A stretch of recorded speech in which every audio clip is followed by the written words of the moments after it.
Hey, welcome back to Alum House Sound. My name is Dave, and today we're going to talk about monitors. Recently got a number of different questions around monitors, monitoring systems, and actually specifically floor wedges. I know, gasp, right? Floor wedges? We stopped using those years ago.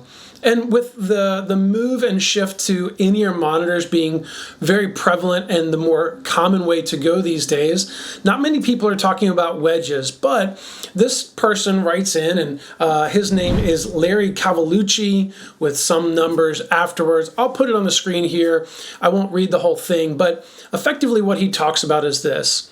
On his stage in this small church environment, he has a small band of 4, maybe 5 people, and then a few vocals up front. They have floor wedges for the front people and the vocals. Then they also have a floor wedge for acoustic guitar, but they also have a P16. They have a floor wedge for electric guitar and also a P16. And then presumably the drummer and bass player are either left out or get some type of monitoring, but he doesn't really specify that here. Now, he has a question that refers to why are there 2 monitor options, let's say for these guitar people. And I'll say this, I have people in my church that are just like this. You have some older folks that just don't want to go with in-ear monitors, and that's what they've got to get over. I'm talking to you. Slap some in-ear monitors in your head, get used to using it. If you use a click or cues or guide tracks, it is necessary. Our band doesn't use any of that stuff. We are old school.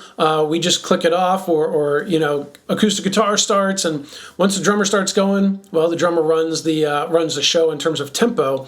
But for the most part, if you have an in-ear monitor option, then use that. That's what I tell people. The people we only have in-ear monitors as an option, and those that choose not to use them, they don't get monitors. We don't shove floor wedges up. We don't build floor wedge mixes. Now, that being said, this discussion is more about floor wedges and coming up with a set specific process that you as a sound technician, your leadership, and your band can all get behind so that you're doing this properly. What is the point of a monitor? First and foremost, a monitor is designed so that the people on stage have enough content and material to be able to do their job. If you're a drummer, I need my lead vocal, I need some lead rhythm instrument, and I need a little bit of extra stuff with my bass guitar so that I know I'm locked in. But that's it. I don't necessarily need a bunch of keyboard in my head or lead electric guitar or 14th vocalist. I just don't need those in my head as a drummer. When I'm playing trumpet, man, I need the bare bones of the groove, and then my horn players that I'm supporting, I need those in my ears.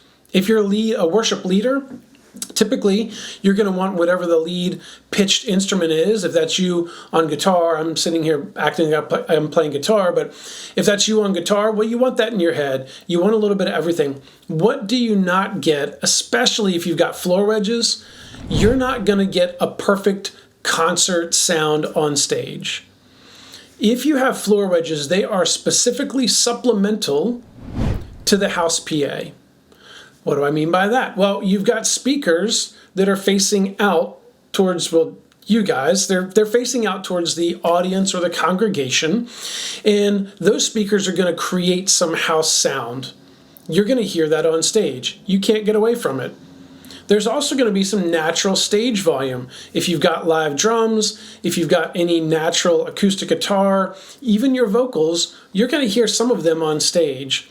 And what we want to do is use our floor wedge monitors to supplement what we don't already hear, giving us, again, just enough to do our job, but it's not going to be a full concert sound on stage.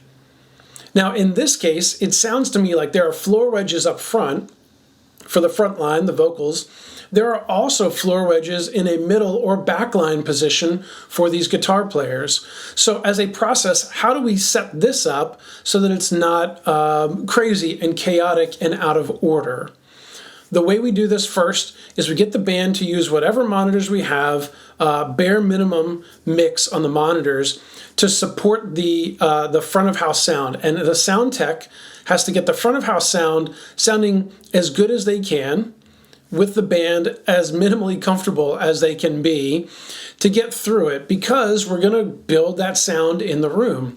Then we start to supplement and add things into the front wedges, the wedges that are furthest to the front of the stage, upstage as it's called.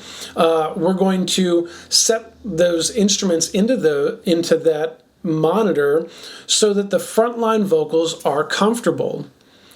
Keep in mind, some of that sound is going to drift its way back to the further people that are backstage and downstage that are going to be hearing that. If you're that guitar player on the back line, you're going to hear some of that bleed from the front monitors. Why do we do those first? Because we don't want to set the guitar monitor to be super loud and then double up with some of that in the front monitor for the vocals. So we set the house first. We're going to set the furthest upstage monitors next. And then the people in the back line that are these guitar players with wedges, we give them just a little bit of, again, whatever else they need so that they can do their job well.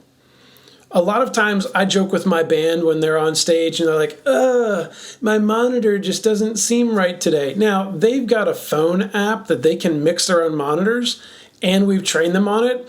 So some days it's just up to them. They're doing a bad job, and well, I can't really help you on that point. All right. But what I tell them is this: when you're on stage, you are quote unquote suffering for Jesus. And what I mean by that is everybody in the congregation, in the audience, they're going to get a great mix coming through big PA speakers with subwoofers, and you're going to get what you need.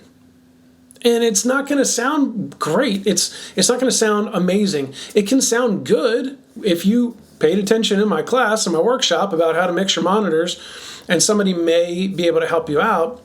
But we don't have a monitor tech that is building your own mixes and all this stuff. And so because of that, you kind of get what you get, and it's up to you to build a mix and adjust it accordingly. Many people on my stage do talk about, man, the mix in my head today was great. Seemingly, I've always got a great mix in my head, but we want to teach your people how to do this. And again, for you that have floor wedges, like the person that asked this question, build this process, teach your sound techs, teach your team what to expect.